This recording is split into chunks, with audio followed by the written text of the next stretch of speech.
I realise quite a few people have been waiting for this video. Some people have been quite impatient. I got a few comments last week complaining that I hadn't uploaded the video reporting my experiences from the Hitchcock exhaust pipe on the Classic 500. Now, I sincerely hope you're not going to be disappointed with this video. I'm certainly not disappointed with the exhaust. As I explained week before last, the weather recently has been horrendous. We've had 2.5 weeks of torrential rain. The rain itself did actually clear up in the middle of last week, but that's been replaced with high winds which play havoc when you're trying to record sound. I've done the best I can. Over recent weeks I've been sort of investigating an old murder mystery from the area that I live in, a 130-year-old murder.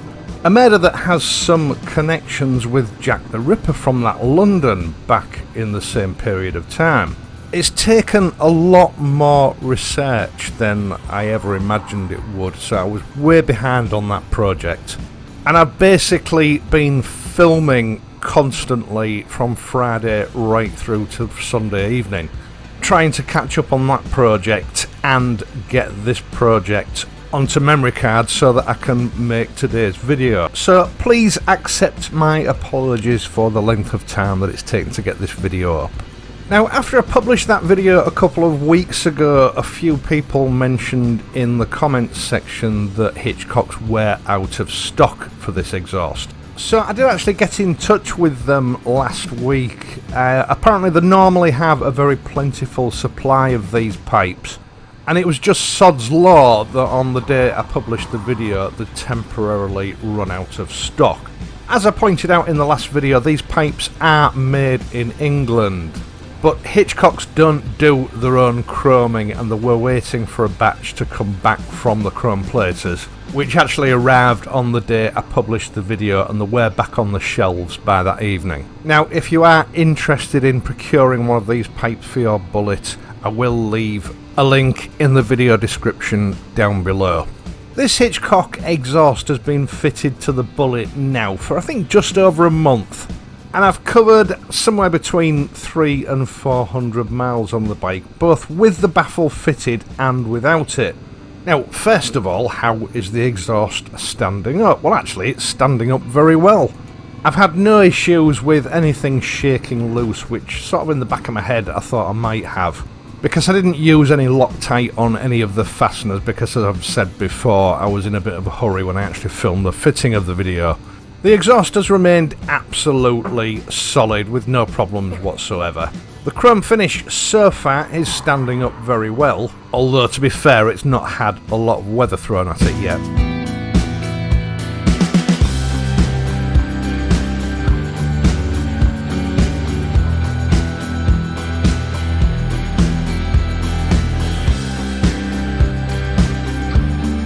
There are various reasons why we resort to fitting these kind of pipes to our bikes.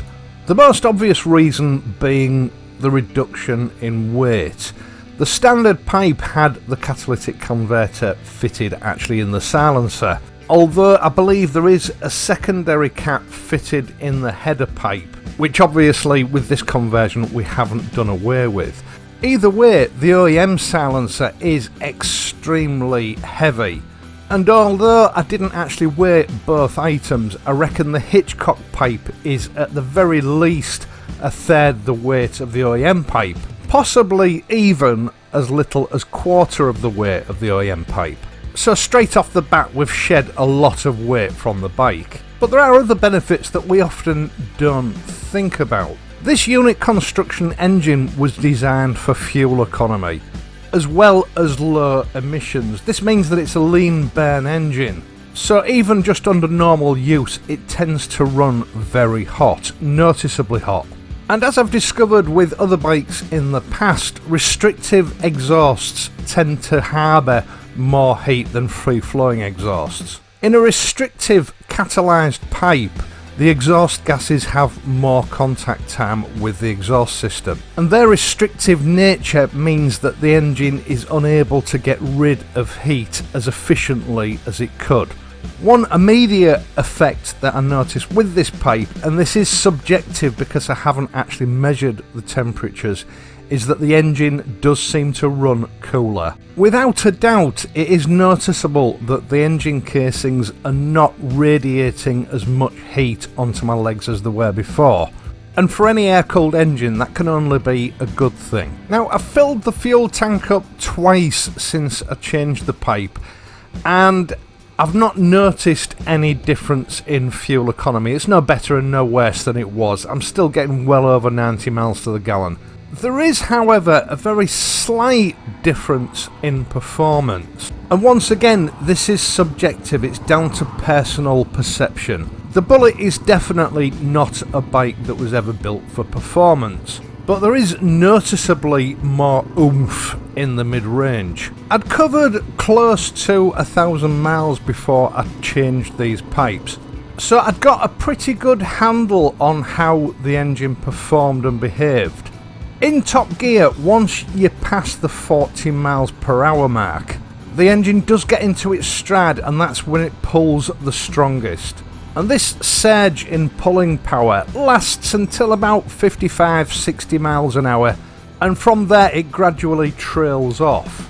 Now, this is handy because if you hit slower moving vehicles on A and B roads, that's exactly where you want that surge of power to be in order to overtake. And with this pipe, I have noticed a significant improvement in that power band. Don't get me wrong, it's not an earth-shattering improvement, but it is a noticeable and welcome improvement. And I haven't noticed any difference in this torque or power gain with or without the additional baffle fitted. It seems very much to be the same either way. Now, it might be worth reiterating that in standard form this pipe does have baffles fitted. The separate or optional baffle that comes with the pipe is there, well, as an option for the rider, so that he or she can tailor the sound that comes from the exhaust to their taste. One thing that you do need to take into account is that the OEM exhaust is much longer. It extends much further away behind the rider than this Hitchcock's pipe does.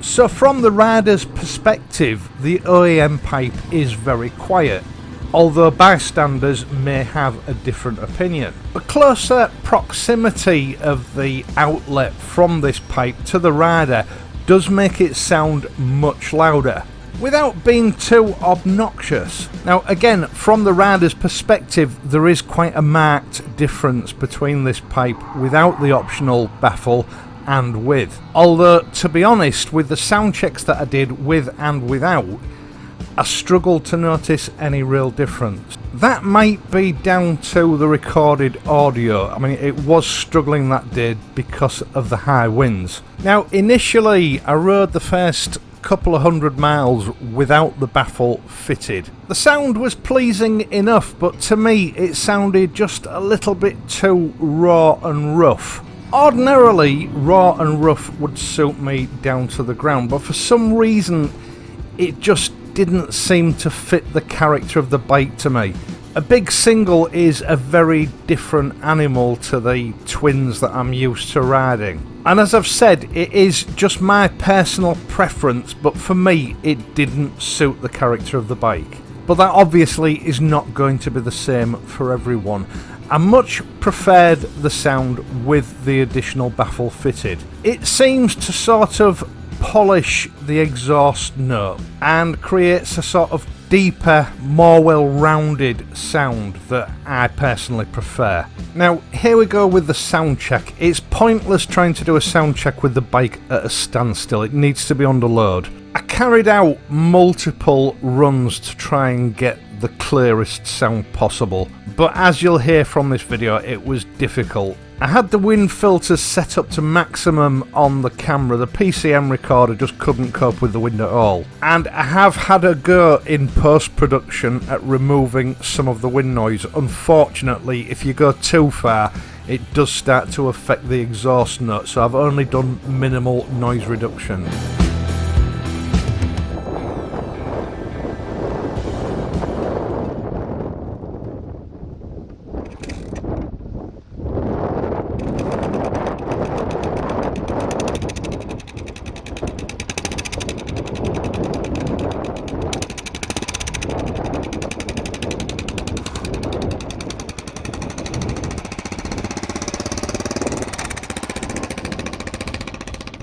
So here we go, a total of 4 runs. The first 2 runs without the baffle fitted, the second 2 runs with the baffle fitted. Now in both cases I approached the bend at 40 miles per hour in top gear, changed down from top gear to 4th, and then accelerated through the bend in 4th gear. And I did this to try and create sort of the same effect on every run. See what you think.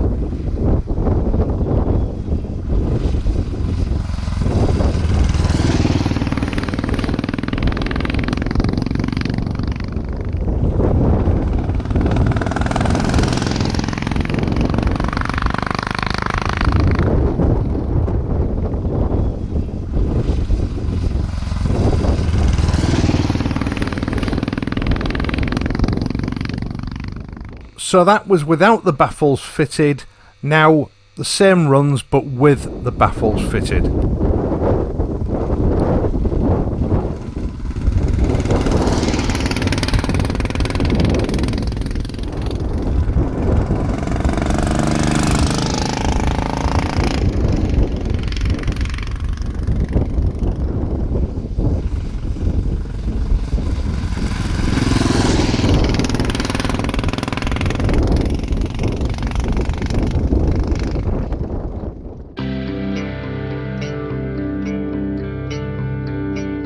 So, there you have it. Actually, on reflection, after editing this, I think you can just detect a slight deeper baritone sound from that optional baffle. But I'll let you decide. Right, that's it for this video. I will be back on Friday with the 1,000 mile, or should I say 1,300 mile review on the Bullet.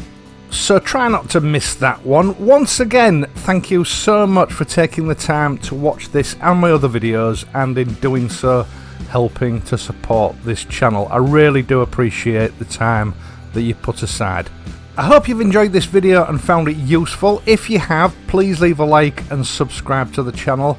And if you do subscribe, don't forget to hit the notification bell so that you can be informed whenever I upload a new video. I'll see you all on Friday, so until then, please ride safely, and I'll see you soon.